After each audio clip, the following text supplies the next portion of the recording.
My dear students, ఈరోజు క్లాస్లో 4th semester degree పరీక్షలకు సంబంధించి జువాలజీ సబ్జెక్ట్లో ఇంపార్టెంట్ క్వశ్చన్స్ ఏవున్నాయి తెలుసుకుందాం. అదేవిధంగా డిగ్రీ జువాలజీ పరీక్ష ఎలా రాయాలి అనేది కూడా నేర్చుకుందాం. ఈ సిలబస్ కానీ లేదా ఇప్పుడు నేను చెప్పబోయే ఇంపార్టెంట్ క్వశ్చన్స్ జువాలజీకి సంబంధించి అవి కానీ ఆంధ్రప్రదేశ్ రాష్ట్రంలో ఉన్నటువంటి అన్ని యూనివర్సిటీ పరిధులకి ఇది వర్తిస్తుంది. ముఖ్యంగా అనంతపురం జిల్లా అండ్ కడప జిల్లా, ఆ రెండు జిల్లాల్లో ఉన్నటువంటి విశ్వవిద్యాలయాల పరిధిలో ఉన్నటువంటి డిగ్రీ విద్యార్థుల అందరికీ కూడా ఇప్పుడు నేను చెప్పబోయేటటువంటి అంశం జువాలజీ సబ్జెక్ట్ వరకు వర్తిస్తుంది. ముఖ్యంగా ఇంపార్టెంట్ క్వశ్చన్స్ తెలుసుకోబోవడానికి ముందు మనము ఎగ్జామ్ ఎలా రాయాలి అనేది చూద్దాం. ముఖ్యంగా మీరు ఒత్తిడికి గురి కాకుండా క్వశ్చన్ పేపర్ని ఒకసారి కంప్లీట్గా చదివి తర్వాత రాయడం ప్రారంభించండి. వీలైతే క్వశ్చన్స్ని వరుస క్రమంలో ఆన్సర్ చేసే ప్రయత్నం చేయండి. బాగా వచ్చిన క్వశ్చన్స్ మొదట అటెంప్ట్ చేయండి, పెద్దగా రానటువంటివి లాస్ట్లో అటెంప్ట్ చేయండి. అండ్ మీ హ్యాండ్ రైటింగ్ లెజిబుల్గా ఉండాలి, అర్థవంతంగా ఉండాలి. అండ్ సెంటెన్స్కు మధ్య కొద్దిగా గ్యాప్ మెయింటైన్ చేయండి. పారాగ్రాఫ్ వైజ్ రాసే ప్రయత్నం చేయండి. పాయింట్ వైజ్ రాసినా తప్పు లేదు, కానీ పాయింట్స్కు నంబర్లు ఇస్తే క్వశ్చన్ నెంబర్తో కన్ఫ్యూజ్ అయ్యే అవకాశం ఉంది ఎగ్జామినర్, కాబట్టి పారాగ్రాఫ్ వైజ్ రాస్తే మంచిది. అండ్ అదేవిధంగా ఇంపార్టెంట్ పాయింట్స్ని అండర్లైన్ చేయండి. డయాగ్రామ్ బాగా చక్కగా వేయండి. ఏదైనా డేటా ఉంటే రిఫ్లెక్టివ్ డేటా, దానికి సంబంధించిన రిఫ్లెక్టివ్ డేటా అక్కడే ఆ జవాబు పక్కనే రాయండి. అండ్ అదేవిధంగా రిలవెంట్ ఆన్సర్ మాత్రమే రాయండి. సో ఇవి ఫాలో అయితే ఆటోమేటిక్గా మీకు మంచి మార్కులు వస్తాయి. టైం ఉంటే ఛాయిస్తో పాటు రాయండి. ఛాయిస్ రాయకుండా ఇబ్బంది లేదు, ఎందుకంటే ఎగ్జామినర్కి కరెక్షన్ చాలా టైం పడుతుంది. మీకు బాగా తెలిసి ఉన్నటువంటి క్వశ్చన్స్ బాగా అటెంప్ట్ చేస్తూ వెళ్ళండి. ఓకే, నౌ మనకు ఎంబ్రియాలజీ, ఫిజియాలజీ, ఎకాలజీ ఈ 3 4th సెమిస్టర్ జువాలజీలో డిగ్రీ సెకండ్ ఇయర్లో వస్తాయి. ఎంబ్రియాలజీలో ఏ క్వశ్చన్స్ ఇంపార్టెంట్ ఇక్కడ చూడండి. Describe the process of spermatogenesis, శుక్రకణోత్పత్తి గురించి వివరించండి. ఏ క్వశ్చన్ రాసినా ఒక ఫార్మేట్లో రాయాలి. ఫస్ట్ డెఫినేషన్, తర్వాత దానికి సంబంధించిన వివరణ అండ్ ఫ్లో చార్ట్, దానికి సంబంధించినటువంటి ఫ్లో చార్ట్ అండ్ మిగిలిన డయాగ్రామ్స్ ఏమన్నా ఉంటే, అనుబంధ చిత్రాలు ఏమన్నా ఉంటే అక్కడ ప్రతిఫలించేలా రాయాలి. సో స్పర్మటోజెనసిస్ చాలా important question. Describe the process of oogenesis, అండజననం గురించి వ్రాయండి. And development of frog up to gastrulation, write an essay and development of frog up to gastrulation. కప్ప పిండాభివృద్ధి గ్యాస్ట్రులా వరకు వివరించండి. అంటే కప్ప జీవిత చిత్రం ఉంది కదా, ఆ జీవిత చరిత్ర, జీవిత చిత్రం, ఆ డయాగ్రామ్ వేయండి. అండ్ దాంట్లో ఉన్న వివిధ దశలను చాలా చక్కగా లేబులింగ్ చేయండి. తర్వాత కొన్ని సైడ్ హెడ్డింగ్స్తో రాస్తే మంచిది. ఇలాంటివన్నీ కూడా సైడ్ హెడ్డింగ్స్, మెటామార్ఫసిస్ ఉందా లేదా, ఇండైరెక్టా, డైరెక్ట్ డెవలప్మెంటా, and what are the different stages that are found in the development of the frog, and what is zygote, what is morula, blastula, gastrula, morphogenetic movements, ఇలాంటివన్నీ కూడా సైడ్ హెడ్డింగ్స్ పెడుతూ రాయండి. తర్వాత చూడండి 4వ question, foetal membranes, write an essay on foetal membranes. Amnion, chorion, allantois, yolk sac, ఉల్బము, అళిందము, స్వనసంచి, జరాయువు. ఈ 4 లిస్ట్ ఇస్తూ తర్వాత ఒక్కొక్క దానికి సైడ్ హెడ్డింగ్ డెవలప్ చేస్తే బాగుంటుంది. And placenta, describe the types and functions of placenta, జరాయువు రకాలు మరియు విధులు. క్షీరదాల్లో జరాయువును నిర్వచించి, జరాయువులో ఏ భాగాలు ఉంటాయి, అంటే గర్భాశయం నుంచి వచ్చే భాగం ఏది అండ్ పిండం నుంచి వచ్చేటువంటి భాగం ఏది, ఏ మేరకు దాంట్లో రక్తకేశ నాళికలు చొచ్చుకుపోయి ఉంటాయి, ఏ విధంగా వర్గీకరించినారు, దేని ఆధారంగా వర్గీకరించినారు ప్లాజెంటాని, ఇవన్నీ రాయాలి. తరువాత short answer question, oriental reason ecology కిందకి వస్తుంది. ఓరియంటల్ ప్రాంతం, ఇండియా కూడా ఓరియంటల్ ప్రాంతం కిందకే వస్తుంది. అక్కడ ఉన్నటువంటి డైవర్సిటీ, జీవ వైవిధ్యం మీరు మెన్షన్ చేయొచ్చు. అండ్ మీరు సిలబస్ కాకున్నా కూడా ఏదైనా కారణాల వల్ల మీకు భారతదేశంలోనే మీరు ఉన్నారు కాబట్టి మీ ఊర్లో కనిపించే జంతువులు కొన్ని రాసినా కూడా అక్కడ కొద్దిగా మార్కులు పడే అవకాశం ఉంది. ఆస్ట్రేలియన్ రీజన్, ఆస్ట్రేలియన్ ప్రాంతంలో ఉన్నటువంటి ఫ్లోరా అండ్ ఫానా. ఫ్లోరాతో మనకు సంబంధం లేదు, అది బాటనీ వాళ్ళు చూసుకుంటారు. ఫానా వరకు అంటే జంతువులు ఏవేవి ఉన్నాయి. ఆస్ట్రేలియా అన్న వెంటనే మీకు కంగారు పడకుండా కంగారు గుర్తుకు రావాలి. సో కంగారు. అండ్ ఆస్ట్రేలియాలో కార్నివరస్ మ్యామల్స్ లేవు, అంటే మాంసాహార క్షీరదాలు లేవు. సో ఇలాంటి కొన్ని పాయింట్స్. అండ్ ప్రోటోథీరియన్స్ ఎక్కువగా ఎక్కడున్నాయంటే ఆస్ట్రేలియాలో ఉన్నాయి. దీన్నే ల్యాండ్ ఆఫ్ మార్సుపియల్స్ అంటారు, అంటే శిశుకోశ క్షీరదాల భూమి అంటారు. అండ్ ఇలాంటి పాయింట్స్ కొన్ని రాస్తే ఎగ్జామినర్ విల్ గెట్ సాటిస్ఫైడ్. ఇక ఇథియోపియన్ ప్రాంతం, దాని గురించి కూడా ఇలాంటివే రాయాలి. తర్వాత చూడండి టైప్స్ ఆఫ్ క్లీవేజెస్ అడిగారు. సో టైప్స్ ఆఫ్ క్లీవేజెస్ అంటే మామూలుగా క్లీవేజ్ అంటే ఏమి? క్లీవేజ్ అంటే that is nothing but zygote యొక్క డివిజన్, మైటాటిక్ డివిజన్స్ని ఏమంటారంటే క్లీవేజ్ అంటారు. జైగోట్ యొక్క మైటాటిక్ డివిజన్స్ని క్లీవేజ్ అంటారు. ఎన్ని రకాల క్లీవేజెస్ ఉన్నాయి? హోలోబ్లాస్టిక్, దాంట్లో మళ్ళీ holoblastic equal, unequal, and meroblastic, equatorial divisions, vertical divisions, meridional divisions, ఇలాంటివి రాయాలి. తర్వాత కార్బోహైడ్రేట్స్ జీర్ణక్రియ, అంటే ఇంకా ఫిజియాలజీకి వద్దాం. ఫిజియాలజీలో కార్బోహైడ్రేట్ జీర్ణక్రియ, write an essay on carbohydrate digestion. ఇక్కడ మీరు ఏం చేయాలంటే కార్బోహైడ్రేట్స్ అంటే ఏమి అంటే polysaccharides, oligosaccharides, disaccharides, monosaccharides. Polysaccharides అన్నీ ఏ విధంగా జీర్ణక్రియలో మోనోసాకరైడ్స్గా మారుతాయి, ముఖ్యంగా గ్లూకోజ్గా ఎలా మారుతాయి, అండ్ ఈ జీర్ణక్రియ ఎక్కడ మొదలవుతుంది అంటే ఏ భాగంలో మొదలవుతుంది, అక్కడ ఉన్నటువంటి ఎంజైమ్స్. అంటే సాధారణంగా కార్బోహైడ్రేట్స్ని జీర్ణం చేసే ఎంజైమ్లని అమైలేజెస్ అంటారు. ముఖ్యంగా స్టార్చ్ను జీర్ణం చేస్తే అమైలేజు, అండ్ సుక్రోజ్ను జీర్ణం చేస్తే సుక్రేజు, అండ్ అదేవిధంగా లాక్టోజ్ను జీర్ణం చేస్తే లాక్టేజు. ఇలా మీరు పేర్లను మెన్షన్ చేస్తూ రియాక్షన్స్ వేయచ్చు. నెక్స్ట్ చూడండి ప్రోటీన్ల జీర్ణక్రియ. ఇది చాలా ఈజీ. ప్రోటీన్లు ఏ మోనోమర్స్ ద్వారా ఏర్పడతాయి? ప్రోటీన్ల జీర్ణక్రియ యొక్క అంత్య పదార్థాలు ఏవి అంటే అమైనో ఆమ్లాలు. మరి ప్రోటీన్లు చాలా బృహదణువులు, వీటిని జీర్ణం చేయాలంటే చాలా ఎంజైమ్లు కావాలి. ఇవి రెండు రకాలు, ఎండోపెప్టిడేజెస్, ఎక్సోపెప్టిడేజెస్. అదేవిధంగా నేమ్స్ రాస్తురండి: pepsin, rennin, trypsin, chymotrypsin, aminopeptidase, dipeptidase, carboxypeptidase. ఇలా ఈ ఎంజైమ్స్ పేర్లు గుర్తుకొచ్చిన వెంటనే మీకు దాని సబ్స్ట్రేటు ప్లస్ ప్రోడక్ట్స్ రెండు కూడా గుర్తొచ్చేస్తాయి. ఇక next digestion of lipids. Lipids digestion అన్న వెంటనే మీకు ఏం గుర్తుకు రావాలి అంటే లిపిడ్స్ డైజెషన్ అన్న వెంటనే మీకు ఇన్ఫ్యాక్ట్ ఏం గుర్తుకు రావాలి అంటే ఫ్యాటీ యాసిడ్స్, గ్లిజరాల్ అనేది గుర్తుకు రావాలి. ఫ్యాటీ యాసిడ్స్ అండ్ గ్లిజరాల్ అనేది గుర్తుకు రావాలి.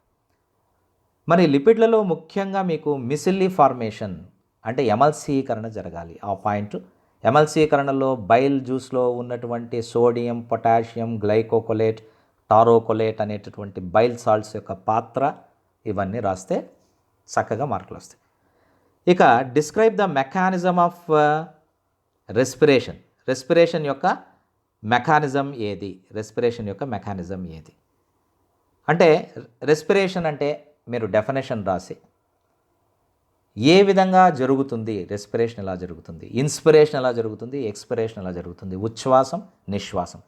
దీంట్లో విభాజక పటలం యొక్క పాత్ర ఏమి, పర్షుకాంతర కండరాల యొక్క పాత్ర ఏమి, what is the role of phrenic muscles and diaphragm and what is the role of intercostal muscles, how the chest cavity is expanded and how it is being contracted and which is a passive process and what is the root of this respiratory passage. ఇవి రాయొచ్చు. Write and essay and transport of gases. This a gun shot question. మనకు respiratory gases రెండే అండి ఉండేది. One is carbon dioxide and another one is oxygen.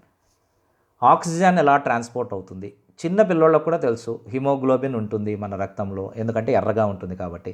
Haemoglobin, oxygen ఎలా కలుస్తాయి? అదేవిధంగా carbon dioxide, haemoglobin ఎలా కలుస్తాయి? కార్బన్ మోనాక్సైడ్, హిమోగ్లోబిన్ ఎలా కలుస్తాయి? హిమోగ్లోబిన్కు దేని పట్ల ఆపేక్ష ఉంటుంది, అఫినిటీ ఉంటుంది. అండ్ ఆక్సీ హిమోగ్లోబిన్ కర్వ్ అంటే ఏమి, బోర్ ఎఫెక్ట్ అంటే ఏమి, కార్బోనిక్ ఆమ్లం ఎలా ఏర్పడుతూ ఉంది, H2CO3. అదేవిధంగా బైకార్బనేట్ అయాన్స్ ఏ విధంగా ఏర్పడుతూ ఉంది, what is the enzyme that facilitates the reaction of this formation of carbonic acid in RBC, that is carbonic anhydrase. ఇలాంటి పాయింట్స్ మీరు చక్కగా పేరాగ్రాఫ్ వైజ్ రాస్తే you will score very good marks. ఇక write an essay on structure of heart. గుండె నిర్మాణం. పిడికిలంతా గుండె, పైన కర్ణికలు, కింద జఠరికలు, atria and ventricles, inter auricular septum, inter ventricular septum, auriculo ventricular septum, bicuspid valve, tricuspid valve, ఫొరామన్ ఒవాలిస్, fossa ovalis. ఇవి కీవర్డ్స్ ఇవి రాస్తే చాలు. And cardiology. సో నెక్స్ట్ చూడండి, describe the functioning of heart. Functioning of heart ఏ విధంగా ఉంది, functioning ఏ విధంగా ఉంది. ఏముంది, లబ్ డబ్ అనే శబ్దాలు మీకు బాగా తెలుసు. హార్ట్ బీట్ ఎలా ఉంటుంది, what is systole, what is diastole, what is atrial systole, ventricular systole, atrio ventricular systole. Pacemaker లయారంభకం అంటే ఏమి, సైను ఏట్రియల్ నోడ్, అక్కడ యాక్షన్ పొటెన్షియల్ ఎలా జనరేట్ అవుతుంది, what is the cardiac output. ఈ పాయింట్స్ ఇప్పుడు మెన్షన్ చేసిన పాయింట్స్ మీరు జస్ట్ లిస్ట్ అవుట్ చేసినా మీరు పాస్ అయిపోతారు. గురువు చాలా అల్ప సంతోషి, చాలా తొందరగా మార్కులు వేస్తాడు. And describe the formation of nitrogen ways like urea, uric acid and ammonia. అంటే ఏ విధంగా అమ్మోనిఫికేషను, ఆర్నిథిన్ సైకిల్ అని ఒకటి కాలేయంలో జరుగుతుంది. దాన్ని ఎందుకు ఆర్నిథిన్ సైకిల్ అంటారు, దాన్ని కనిపెట్టిన శాస్త్రవేత్తలు క్రెబ్స్ అండ్ హ్యాన్స్లెట్ ఏ విధంగా కనిపెట్టారు, అండ్ ఏ విధంగా కార్బమైల్ పాస్పేట్ అనే ప్రికర్సర్ నుంచి యూరియా వస్తుంది, యూరియా యొక్క స్ట్రక్చరు, ఇవన్నీ వన్ బై వన్ వేసుకుంటూ పోతే no one will prevent you from clearing the examination. తర్వాత చూడండి, మూత్రం ఏర్పడే విధానం, formation of urine, ultra filtration ఒకటి, రీఅబ్జార్ప్షన్ ఆఫ్ వాటర్ ఇంకొక దశ, తరువాత ట్యూబులార్ సెక్రెషన్.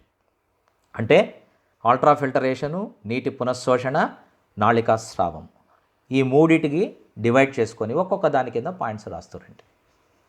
ఏ విధంగా బౌమన్స్ కప్పులోనికి, బౌమన్స్ గుళికలోనికి ఫిల్టర్ అయ్యి వడపోతయ్యి ప్రాథమిక మూత్రం పడిపోతూ ఉంది. తర్వాత అక్కడి నుంచి సమీపస్థ, దూరస్థ, తర్వాత వాటి మధ్యలో ఉన్న హెన్లీ, షిక్యా, వీటి అన్నింటిలో ఏ విధంగా ఎంత శాతం నీరు పునఃశోషణ జరుగుతూ ఉంది.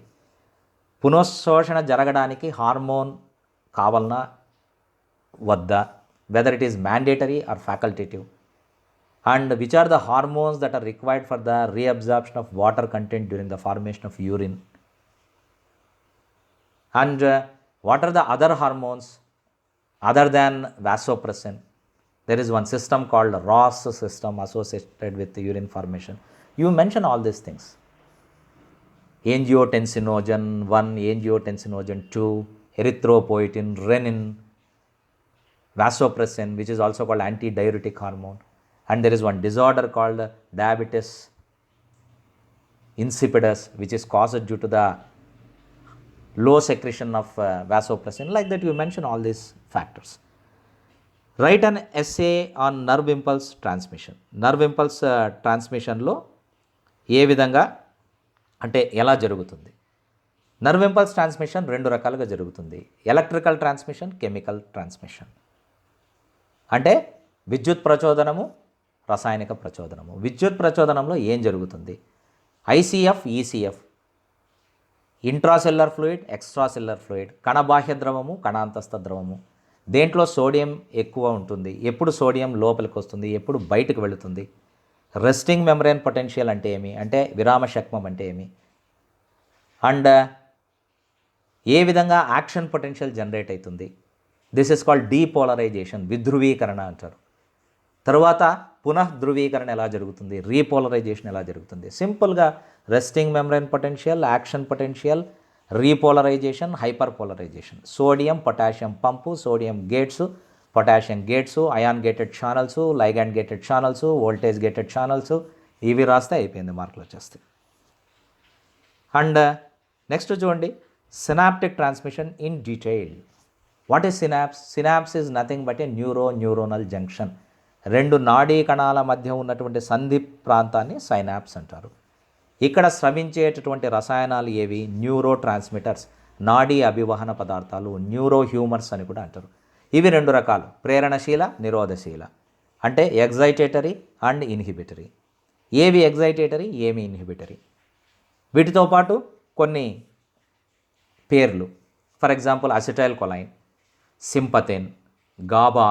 గాబా అన్న వెంటనే గాబరా పడకుండా గామా అమైనో బ్యూటరిక్ యాసిడ్. తరువాత గేషియస్ న్యూరో ట్రాన్స్మిటర్స్ కూడా ఉన్నాయి. సో ఇలాంటివన్నీ పారాగ్రాఫ్ వైజ్ ఒక్కొక్క దానికి ఒక్కొక్కటి కేటాయించవచ్చు. Endorphins are the morphines that are secreted inside your body. That is the reason why you have got receptors for morphine which is not a product of your body. మీ శరీరంలో తయారు కానీ morphine కోసం ఎందుకు రిసెప్టార్స్ ఉన్నాయి మీ శరీరంలో, మీ central nervous సిస్టంలో అంటే బికాస్ మార్ఫిన్ను పోలిన కెమికల్స్ ఏవో ఉన్నాయి, దే ఆర్ కాల్డ్ ఎండార్ఫిన్స్. ఇవన్నీ మెమరీ. ఎండార్ఫిన్స్ బాగా ఉంటే మీకు మెమరీ అద్భుతంగా ఉంటుంది. నాకు ఎందుకు గుర్తున్నాయి ఇవన్నీ? మోస్ట్ ఆల్లీ నాలో ఎండార్ఫిన్స్ క్వాలిటీ ఉండొచ్చు, మీరు కూడా పెంచుకోవచ్చు దీన్ని. ఓకే, తర్వాత write an essay on physical chemical changes that occur during muscle contraction. Muscle కాంట్రాక్షన్లో ఏ విధంగా ఫిజికల్ కెమికల్ చేంజెస్ వస్తూ ఉన్నాయి. ఏం ఫిజికల్ చేంజెస్ అంటే ఏమి? ఐ బ్యాండ్ ఏమవుతుంది, ఏ బ్యాండ్ ఏమవుతుంది, ఏ విధంగా కాల్షియం అయాన్స్ స్రవించబడతాయి, ఎక్కడి నుంచి? సార్కోప్లాస్మిక్ రెటిక్యులం నుంచి. ఒకదాని మీద ఒకటి ఈ తంతువులు ఏ విధంగా జారుతాయి, స్లైడింగ్ ఫిలమెంట్ థియరీ ఏ విధంగా ఉంటుంది.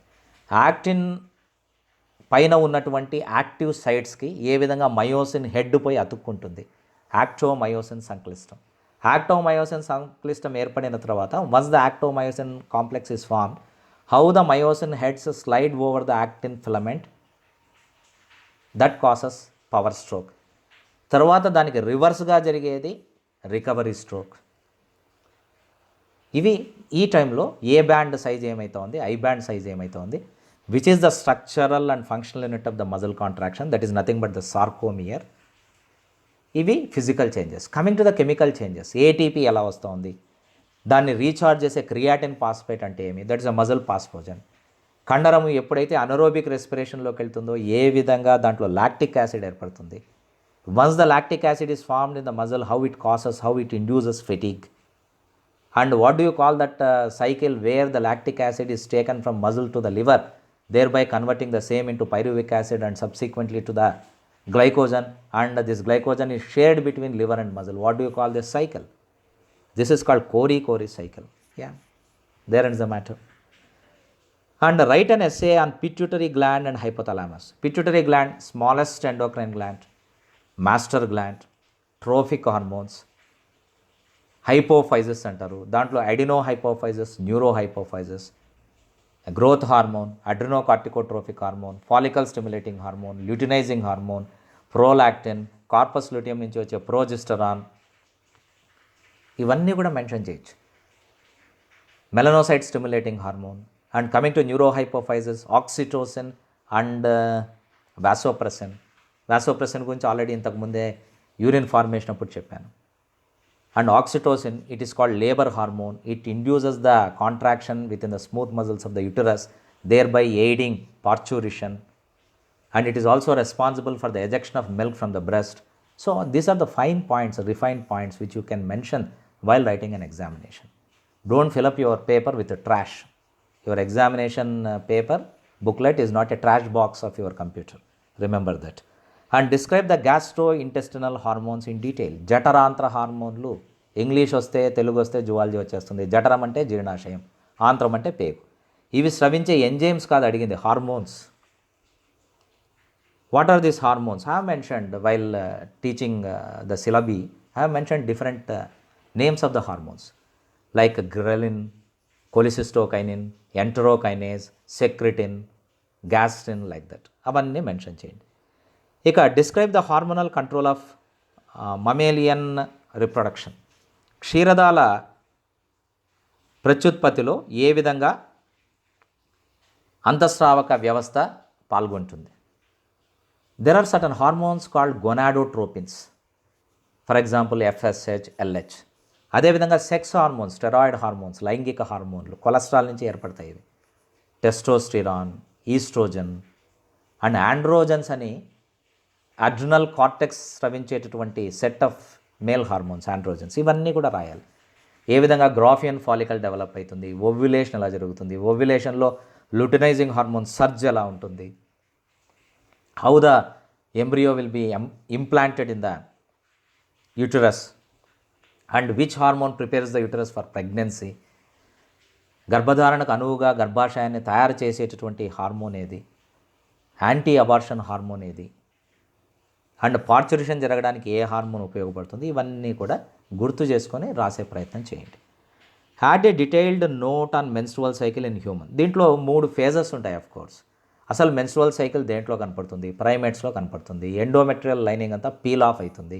ఎండోమెట్రియల్ లైనింగ్ వేసేది ఏది, ఎప్పుడు ఓవ్యులేషన్ కనపడుతుంది. Menstrual cycle is a 28 days cycle. 14th day ovulation జరగాలి. అప్పుడు బాడీ టెంపరేచర్ ఏమవుతుంది, and what is luteal phase, what is proliferative phase, what is ovulation, what is menstrual phase, ఇవన్నీ కూడా ఇక్కడ సైడ్ హెడ్డింగ్స్ పెట్టి మెన్షన్ చేయాలి. తర్వాత అబ్జార్ప్షన్ అండ్ అసిమిలేషన్, ఇది డైజెషన్లో part. How the end products of digestion will be absorbed in the blood vessel and also in the lymph. శోషరసంలోకి, రక్తంలోకి ఏ విధంగా జీర్ణక్రియ అంత్య పదార్థాలు శోషణ చెందుతున్నాయి, తర్వాత మీ శరీరంలో అంతర్భాగాలుగా అవి ఏ విధంగా మారుతున్నాయి అనేది స్వాంగీకరణ. దీంట్లో చాలా రకాలు ఉన్నాయి. యాక్టివ్ ప్రాసెస్ ఉంది, ప్యాసివ్ ప్రాసెస్ ఉంది, డిఫ్యూజన్ ఉంది, ఫెసిలిటేటెడ్ డిఫ్యూజన్ ఉంది, ఇలాంటివన్నీ రాయొచ్చు. క్లోరైడ్ షిఫ్ట్, దీన్నే హ్యాంబర్గర్స్ దృగ్విషయం అంటారు. ఏ విధంగా ions exchange, chloride ions bicarbonate ions ఏ విధంగా ఎక్స్చేంజ్ అయితే. తర్వాత myogenic and neurogenic heart, myogenic and neurogenic heart. What is myogenic heart? Myogenic heart అంటే అర్థం ఏమి అంటే the heart where the beat is initiated by the modified muscle namely pacemaker is called myogenic heart. The heart of all vertebrates is myogenic, and if the heartbeat is initiated by the nervous system, it is called a neurogenic heart, and the heart of all invertebrates is neurogenic. కండరజన్య హృదయం అంటే ఏమి, నాడీజన్య హృదయం అంటే ఏమి. లయారంభకం ఉంటే కండరజన్య హృదయము, నాడుల చేత స్పందన ప్రారంభమైతే దాన్ని నాడీజన్య హృదయం అంటారు. సకశేరుకాల్లో కండరజన్య హృదయం ఉంటుంది, అకశేరుకాల్లో నాడీజన్య హృదయం ఉంటుంది.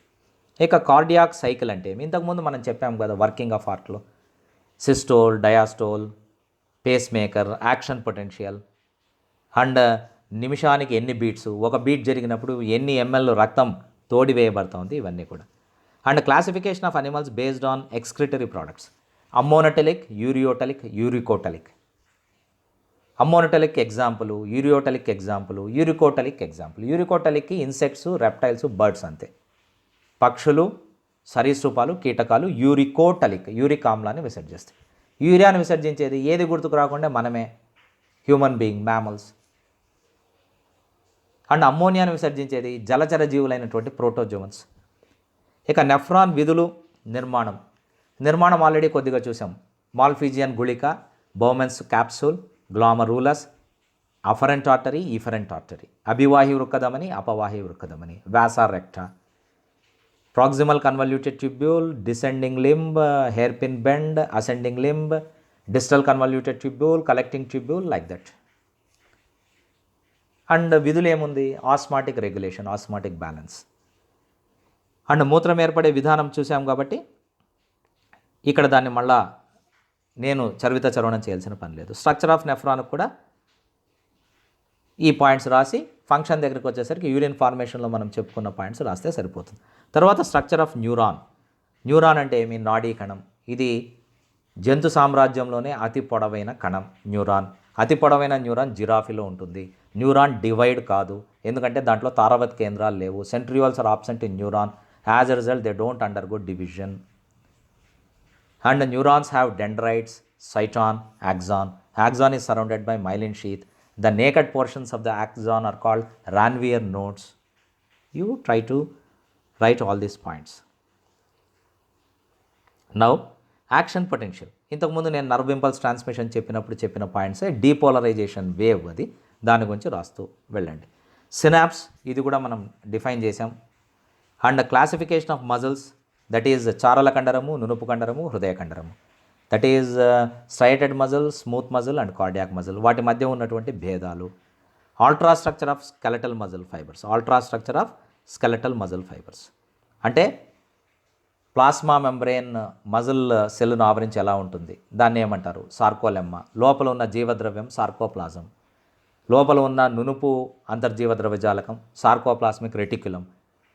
అది సెక్రెట్ చేసే అయాన్స్ కాల్షియం అయాన్స్, లోపల మైటోకాండ్రియా ఉంటుంది.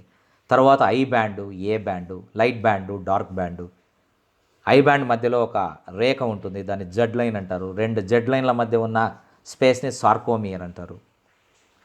వీటితో పాటు యాక్టిన్ ఎలా ఉంటుంది, మయోసిన్ ఎలా ఉంటుంది, జీ యాక్టిన్ అంటే ఏమి, ఎఫ్ యాక్టిన్ అంటే ఏమి, మయోసిన్లో ఉన్నటువంటి పార్ట్స్ ఏమి, ట్రోపో మయోసిన్ అంటే ఏమి, ట్రోపోనిన్ అంటే ఏమి, ఇవన్నీ మీరు రాయొచ్చు. అండ్ డయాగ్రామ్ కూడా చాలా important.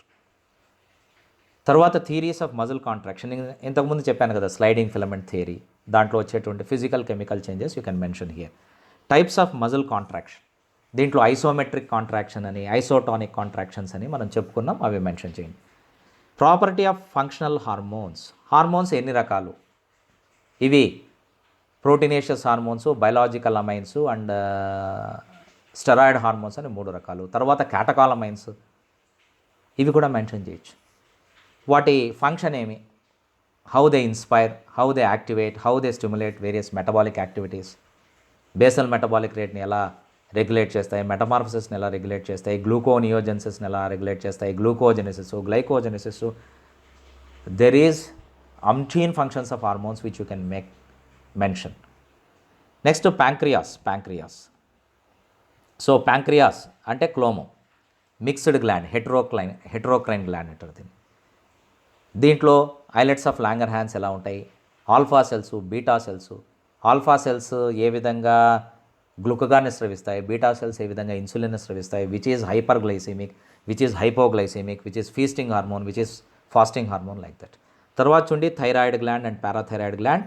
And thyroid gland is the biggest gland, biggest endocrine gland, not biggest gland. Thyroid gland is the biggest endocrine gland of the body. So ఇది ఎక్కడ ఉంటుంది, ఏ ఆకారంలో ఉంటుంది అంటే బటర్ఫ్లై ఆకారంలో ఉంటుంది, 2 లంబికల రూపంలో ఉంటుంది. ఈ 2 లంబికల్ని కలిపేదేది, ఇస్తమస్ అనేది. ఇలాంటి పాయింట్స్ అన్నీ కూడా మీరు రాయొచ్చు. తర్వాత గొనాడల్ హార్మోన్స్, బీజ హార్మోన్లు 2, టెస్టోస్టిరాన్, ఈస్ట్రోజన్ అనేటువంటి హార్మోన్స్. తర్వాత చూడండి ఎకాలజీ దగ్గరికి వద్దాం. Write and essay and temperature, ఉష్ణోగ్రత, థర్మామీటరు, పైరోమీటరు, సెల్సియస్ డిగ్రీలు, Fahrenheit degrees, Kelvin degrees, spring overturn, summer overturn, autumn overturn, winter overturn, van't Hoff's rule, Bergmann rule, Gloger rule, ఇలాంటివన్నీ రాయొచ్చు. తర్వాత light as an abiotic factor, కాంతి గురించి. లైట్లో spectrum ఎలా ఉంటుంది, visible spectrum ఎలా ఉంటుంది, ఇన్ఫ్రారెడ్ ఏమి, అల్ట్రావైలెట్ రేస్ అంటే ఏమి, and phototaxis, photokinesis, phototropism, photoperiodism, that is కాంతి ఆవర్తిత్వము, లూనార్ పీరియాడిసిటీ, చంద్రమాన ఆవర్తనీయత, మైగ్రేషన్ మీద వీటి అంటే కాంతి యొక్క ఎఫెక్టు, రిప్రొడక్షన్ మీద కాంతి యొక్క ఎఫెక్ట్, ఇవన్నీ రాయొచ్చు. And pond ecosystem, it's a gun shot question. Pond ఈకోసిస్టంలో ఎన్ని జోన్స్ ఉన్నాయి, వేలాంచల మండలము, లిమ్నటిక్ మండలము, ప్రఫండల్ మండలము. Littoral zone, limnetic zone, profundal zone. Littoral zone ఎక్కడ ఉంటుంది, పైన కింద. అక్కడ ఫోటోసింథసిస్ ఎలా జరుగుతుంది, ప్రొడ్యూసర్స్ ఏముంటాయి, కన్జ్యూమర్స్ ఏముంటాయి, ఇవి. తర్వాత చూడండి వివిధ రకాల ఆహారపు గొలుసులు అంటే types of food chains, grazing food chain, parasitic food chain, detritus food chain. ఇవన్నీ కలిస్తే అంటే డిఫరెంట్ ఫుడ్ చైన్స్ కలిస్తే ఫుడ్ వెబ్. దాంట్లో ప్రతి లెవెల్ని ట్రోఫిక్ లెవెల్ అంటారు. Which is the prey, which is the predator. And producers అంటే ఏమి, primary consumers, secondary consumers, tertiary consumers, top carnivore, climax carnivore. ఇది రాసేస్తే అయిపోతుంది. Write and essay and abiotic factors, ఇంతకుముందు నేను చెప్పినటువంటి టెంపరేచరు, లైటు, ఆక్సిజన్ను, ప్రెషరు, మ్యాగ్నెటిజం, వీటన్నిటి మీద రాయొచ్చు. ఎకలాజికల్ సక్సెషన్ ఇన్ డీటెయిల్, ఒక కమ్యూనిటీ ఇంకొక కమ్యూనిటీ చేత రీప్లేస్ చేయబడితే దాన్ని ఎకలాజికల్ సక్సెషన్ లేదా జీవావరణ అనుక్రమం అంటారు. సెరీ అంటే ఏమి, క్లైమాక్స్ కమ్యూనిటీ అంటే ఏమి, పైనీర్ కమ్యూనిటీ అంటే ఏమి, హైడ్రోసిరీ అంటే ఏమి, జీరోసిరీ అంటే ఏమి, ఇవి రాయాలి. తర్వాత right and SC and population ecology and growth curves, జనాభా పెరుగుదల ఎలా ఉంటుంది, బర్త్ రేట్ అంటే ఏమి, అంటే జననాల రేటు, మరణాల రేటు, అంటే నెటాలిటీ, మోర్టాలిటీ, పాపులేషన్ డెన్సిటీ, అక్కడ ఒక ఫార్ములా మనం చెప్పుకున్నాము. తర్వాత maximum carrying capacity, growth curves, S shaped sigmoid growth curve and J shaped growth curve. ఇక కమ్యూనిటీ ఇంటరాక్షన్స్, ఇది కొద్దిగా పెద్ద క్వశ్చన్, ఇంత పెద్దది అడగడు. ముక్కలు ముక్కలు చేసి అడుగుతాడు. కమ్యూనిటీ ఇంటరాక్షన్లో యూస్ఫుల్, హార్మ్ఫుల్, సింబయాటిక్ రిలేషన్షిప్ అంటే symbiosis, mutualism, commensalism, parasitism, predation, competition, amensalism, antibiosis, ఇవన్నీ రాయాలి. బయోజియోకెమికల్ సైకిల్స్ అంటే nitrogen cycle, phosphorus cycle, carbon cycle, water cycle, ఇవన్నీ రాయాలి. ఇక water and oxygen as abiotic factors మనం మెన్షన్ చేసాం. ఎనర్జీ ఫ్లో ఇన్ ఈకోసిస్టమ్, ఇది తెలియాలంటే మీకు ఫుడ్ చైన్ ఫస్ట్ డిస్క్రైబ్ చేసి ప్రొడ్యూసర్ లెవెల్లో ఎలా ఎనర్జీ ట్రాప్ అవుతూ ఉంది, కన్జ్యూమర్ లెవెల్లో ఎలా ట్రాప్ అవుతూ ఉంది. What is gross primary product, what is net primary product, gross secondary product, net secondary product, ప్రతి ట్రోఫిక్ లెవెల్లో ఎంత పర్సెంటేజ్ ఆఫ్ ఎనర్జీ వేస్ట్ అవుతూ ఉంది, దాన్ని ఎంట్రోపీ అని ఎలా అంటున్నాము, and what is law of minimum, దాన్ని ప్రపోజ్ చేసిన సైంటిస్ట్ ఎవరు, అయిపోయింది. తర్వాత ecological pyramids, who designed ecological pyramids అనేది ఖచ్చితంగా రాయాలి మీరు. హూ డిజైన్డ్ ఎకలాజికల్ పిరమిడ్స్ అనేది, దట్ ఈజ్ చార్లెస్ ఎల్టన్ అనే సైంటిస్టు ఎకలాజికల్ పిరమిడ్స్ని వర్ణించాడు. Pyramid of number, pyramid of biomass, pyramid of energy, ఇవి రాయాలి. తర్వాత నిచ్చు, హ్యాబిటాట్. హ్యాబిటాట్ అంటే ఆవాసము, నిచ్ అంటే professional status of a particular organism. తర్వాత ఆర్ సెలెక్టెడ్, కే సెలెక్టెడ్ స్పీసీస్ అంటే ఆర్ సంబంధ మరియు కే సంబంధ జాతులు. ఇవి నేర్చుకుంటే, ఈ క్వశ్చన్స్ నేర్చుకుంటే, క్వశ్చన్స్ మాత్రమే కాదు దయచేసి ఆన్సర్స్ కూడా నేర్చుకుంటే అండ్ ఆటోమేటిక్గా మనకు మంచి మార్కులు వచ్చే అవకాశం ఉంది. So I wish you all the best. Thank you very much.